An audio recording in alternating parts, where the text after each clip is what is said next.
So what's up mga ka-vlog-vlog? This is Sir Ken ng The Backyard Farming. So before tayo mag-start, please like, share, and subscribe sa ating munting YouTube channel.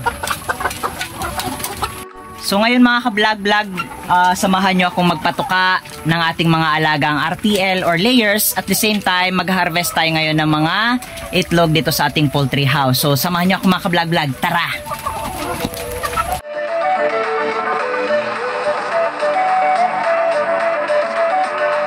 So ngayon mga ka-vlog-vlog, nandito ngayon tayo sa ating poultry house kung saan nandito yung ating mga alagang RTL or layers. Ngayon, nangingitlog na yung ating mga panibagong layers.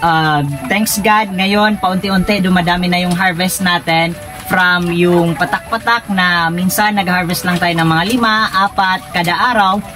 Ngayon, humaharvest na tayo ng almost 1 tray kada araw sa ating 50 heads na alagang RTL or yung mga panibago nating layers ngayon dito sa ating poultry house. Nandun naman sa likod natin, nandun yung ating mga culled na RTL or layers na binibenta naman natin ngayon pa isa-isa, pa konti-konti. Kung may bumibili, maganda, pero binibenta natin ng murang halaga yung ating mga culled na RTL or layers. So ngayon mga ka-vlog-vlog, sasabihin ko sa inyo yung ating feeds na binibigay sa ating mga alagang RTL. So hindi naman tayo nagbabago mga ka-vlog-vlog, patuloy pa rin tayo sa pagtangkilik ng sariling produkto ng Albay, which is yung Supra Feeds. Yung binibigay natin sa ating mga alagang RTL ay Supra Feeds Laying Mash. So may 18% na laying mash content yung ating laying mash Optimax Supra Feeds. So yun yung binibigay natin. So 100 grams kada layer, kada araw yung binibigay natin sa ating mga alagang RTL. Kumbaga sa 50 heads na bagong mga layers dito sa ating farm, kumukonsumo sila ng almost 5 kilos kada araw. Yung mga kal naman natin mga ka-vlog-vlog, ang binibigyan na natin dyan is yung whole corn na may halong rice bran, or kumbaga dito sa Bicol ang tawag namin dyan is bidaw. So mix na yung binibigay natin dyan na feeds. Kumbaga may konti na lang na laying mash kasi may mga pailan-ilan pasakal natin na nangingitlog.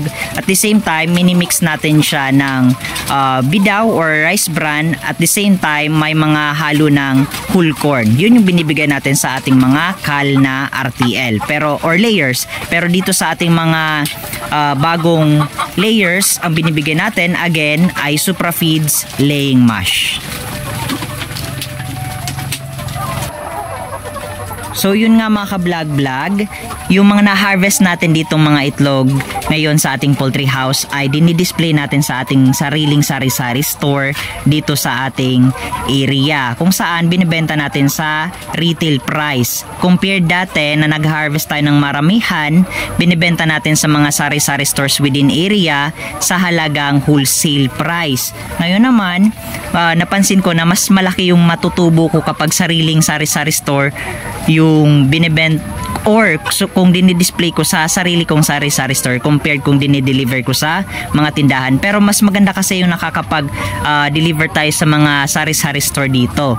So para at least matulungan din natin yung mga nagnenegosyo din or nagsasari-sari store dito sa ating area.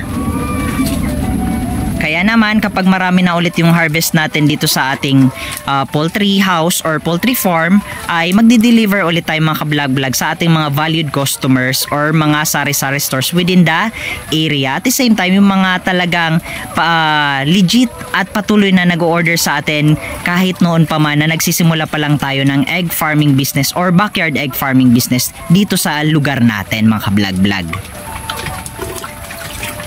So ayan nga mga ka-vlog-vlog, patuloy na nangingitlog na yung ating mga bagong alagang RTL or layers, which is nag-harvest na nga tayo ng almost 1 tray kada araw. So thanks God, unti-unti nang nangingitlog ulit yung ating mga panibagong RTL. Dati patak-patak lang yan pero ngayon marami na. Ito naman yung mga kal natin mga ka-vlog-vlog. Ito yung mga talagang almost 2 years na dito sa ating farm, which is patak-patak pa rin naman, nangingitlog yan kaya binibigyan pa rin natin yan ng mix na laying mash. Pero binibenta na natin yan paunti-unti. Kapag may bumibisita, naghahanap ng makakatay na manok, ay inaalok natin yan. At the same time, pinupost natin yan sa ating FB page. Last time may bumili dito na almost 20 heads, paunti-unti. Dati ang dami niyan, ngayon nasa 30 na lang yan mga ka-vlog-vlog. So kung may gusto pang bumili dyan mga ka-vlog-vlog within Ginubatan, pwede kayong bumisita dito sa ating farm. Available dito yung ating mga called na RTL or layers mga ka-vlog-vlog.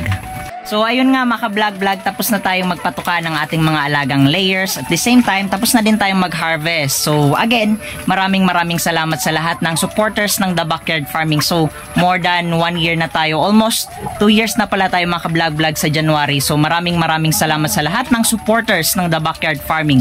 Sana patuloy nyo suportahan yung ating munting YouTube channel at saka yung ating munting FB page. So yun lamang po mga ka-vlog-vlog. Again, maraming salamat.